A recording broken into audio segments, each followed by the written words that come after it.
So why the hell have conservatives gone along with the game of allowing the faculties of education to maintain a monopolistic hammerlock on teacher certification? I don't understand it. Well, I mean, they had for a long time, but that's changed. In Arizona and Florida and many other states, they're revamping the certification. I've worked with folks, and I've always advocated to actually just get rid of that certification cartel altogether, and saying, hey, look, if you have a bachelor's degree in physics, you're qualified to teach physics at a high school level, for example. And conservatives are doing that. But the problem is that while that was the initial entry point, and we know that from the literature of the critical pedagogists. That was literally their plan. They laid it out in the 80s and 90s. They implemented it. They have, the kind of dominance over that.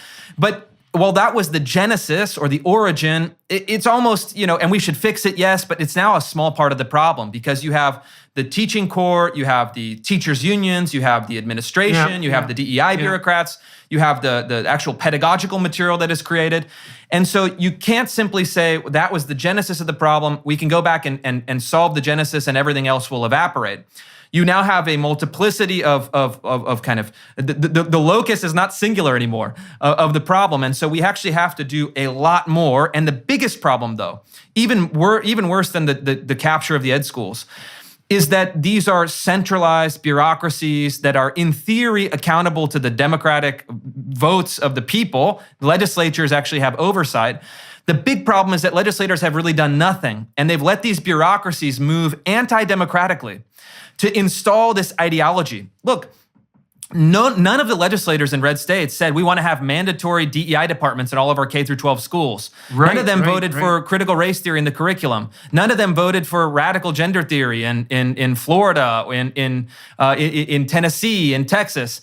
But the activists within the state sector moved against the democratic will of the people, without the consent of the governed, and installed them through a bureaucratic infiltration, let's say. And so if that is the status quo, and I think it's undoubtedly it is, I've done the reporting, it's been documented over and over, that's the actual question. Well, what do you do about that? You have a bureaucracy that has now gone totally rogue. It has overstepped its autonomy. It has totally transgressed the values of the public. It has acted without the consent of the legislature. This is a political question. And our friends in the center left, really what their aversion is to conflict. They maintain this position as the enlightened centrist. They feel like if they explain it well enough, they feel like if they go on a podcast, they feel like if they can write a jazzy paper, that the world will conform to their good thinking. That's never how it works. You have people that their livelihoods now, hundreds of thousands of people, depends on pushing this ideology within the public institutions. And so the question is, what do you do in that case? And the kind of classical liberal solution is a dodge, because what it does is it avoids the political nature of the question. These are government institutions. These are institutions that are created and funded by taxpayers and that are under the regulatory power of the legislature. And so the legislature that has abdicated is now starting to move in, I think, through my work, through Governor DeSantis, through other state legislators. They're now moving in to say, hey, wait a minute, we've let this go rogue for too long. We need to actually say, these are political questions, and they by nature, by their very nature, by their essential nature, will require political solutions, not merely the kind of light touch, approach of people who think that signing a letter, an open letter, is going to get the job done. Mm-hmm.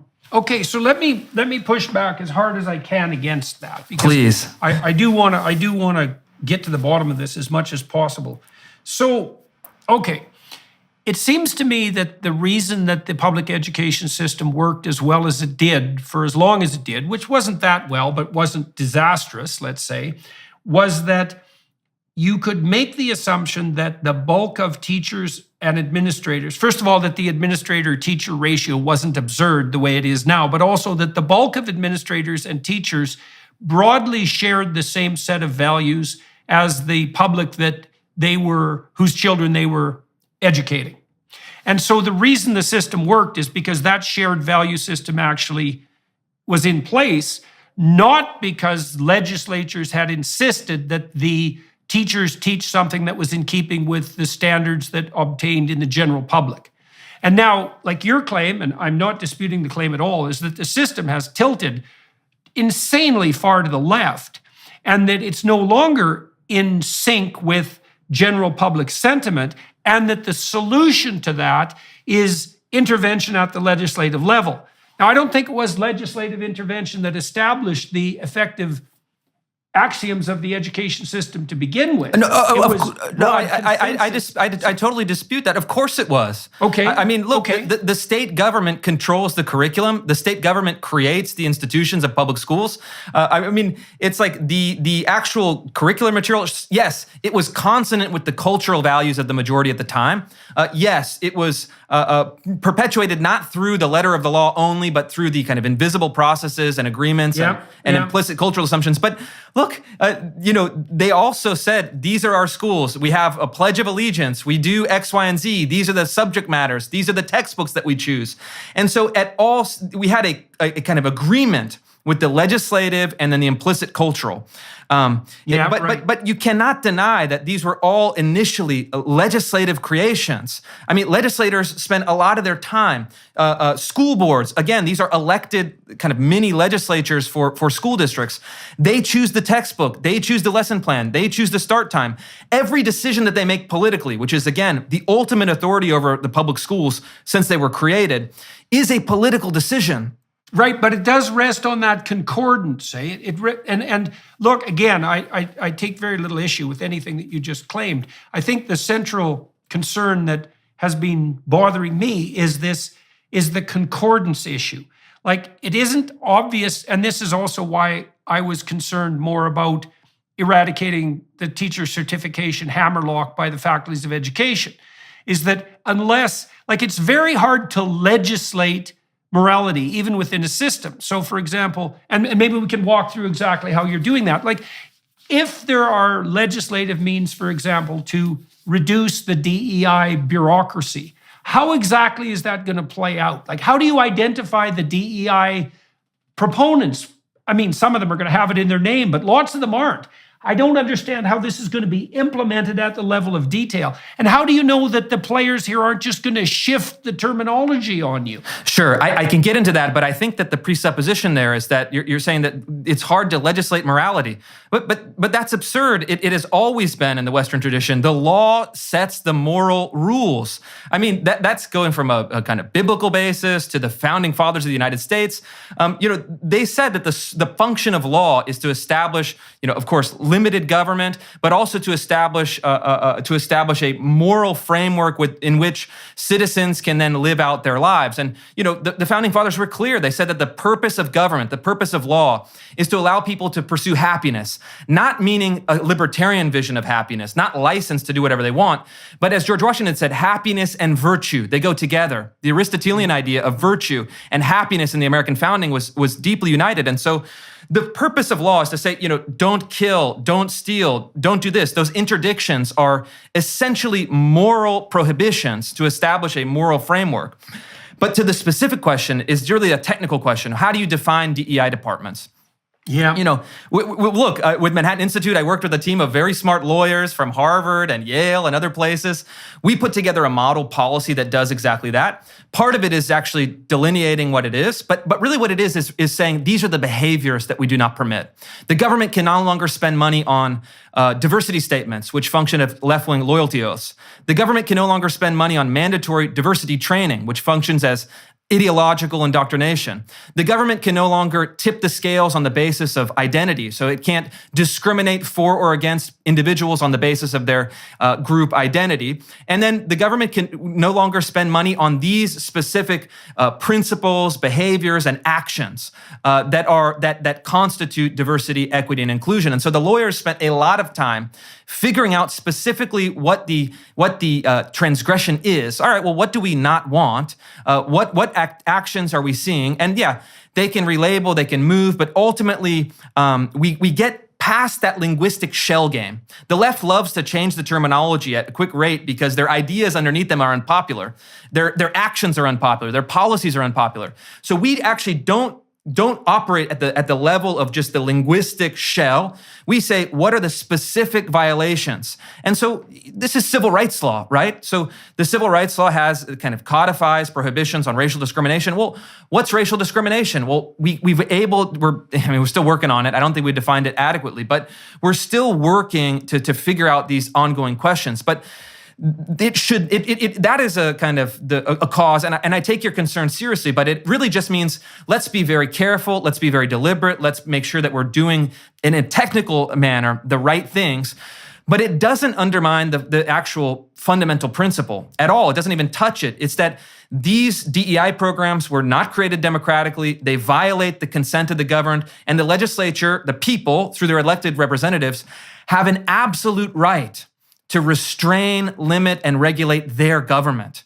And so, sure, we can debate the details. If we can get the lawyers in on it. You've answered one of my concerns quite effectively, I would say, because what I was concerned about, I think, primarily was, well, the potential misuse of government intervention in systems that should be granted a certain amount of autonomy, because you can see how that would go wrong. But more particularly, I was concerned that the definitional framework used to address concerns with DEI and CRT would remain at the level of abstraction and therefore become too amorphous and loose. Like if you've actually nailed it down to much more specific exemplars of behavior and action, then you've actually differentiated the problem down to the appropriate micro level of analysis. Yes. Do you have any evidence that what you've been putting forward, how are you going to measure the success or failure of your legislative venture? Well, I think that we'll ultimately measure the success or failure on can we get these things through the legislature? Can the bill that emerges and gets signed by governors around the country is it faithful to the vision that we've put out in our policy papers? And then you can actually just see the cultural change that cascades down from the change in law. You're going to see these bureaucratic departments get shut down. I think that you're going to be able to measure the kind of jobs and initiatives that get closed and get removed from the university. And then you're going to see, very simple, if you say no diversity statements, are the universities doing diversity statements or not? If you say no mandatory kind of race re-education training, are they doing it or not? If you say no racial discrimination against individuals based on their identity categories, you can then see is the university complying? And so the compliance question is really if we design a law that is successful, if we restrict not just language but actual behavior, I think it'll be fairly easy to measure on the back end. Not without problems, not without adjustments, not without going back and amending it. Is there an assessment and measurement strategy in place? Because one of the things I see constantly on the political front is that people put into place policies that are designed to produce a particular end. In your case, for example, let's say reduction in number of bureaucrats who are employed by the DEI or DIE bureaucracy, but that there's never any real attempt to measure that to see if the implemented policies produce their intended action and very little else, let's say. Yeah, yes, I mean, for sure. And what I've proposed at New College of Florida, where I'm now a trustee on the board of trustees, is that I'm moving to abolish the Diversity, Equity, and Inclusion Office to kind of just phase that out entirely, to adopt these principles against diversity statements, coercive training programs, racial discrimination. And then I'm also moving to create a very small office, doesn't need to be huge, but a department or an office of equality, merit, and colorblindness that says these are our positive principles. We're going to actually have embedded in the law of the institution and the regulatory code of the institution. We have to promote equality, so equal treatment as individuals. We have to promote merit, judging people not on the basis of identity, but on their rigor of scholarship or effectiveness or competence. And we have to have colorblindness throughout the university and all of our processes. And so by creating this small office, I think at New Colleges, a small could be just one person, maybe two people tops. We can then have reports to the Board of Trustees on a regular basis. We can have investigations as necessary. We can have compliance and regulatory rules to say, hey, look, are we living up to our values? Not just of abolishing DEI, that's the first step, but actually presenting a framework of equality, merit, and colorblindness, consonant with civil rights law, consonant with the 14th Amendment, consonant with the spirit of the Declaration of Independence. And that's going to be the values by which we govern this institution. And we're going to have, of course, because it's a bureaucracy, some level of compliance so that I get a report at the end of every quarter, every year as a trustee. Hey, this is where we're doing a good job. This is where we might be falling short. This is an update on how we're complying with these principles.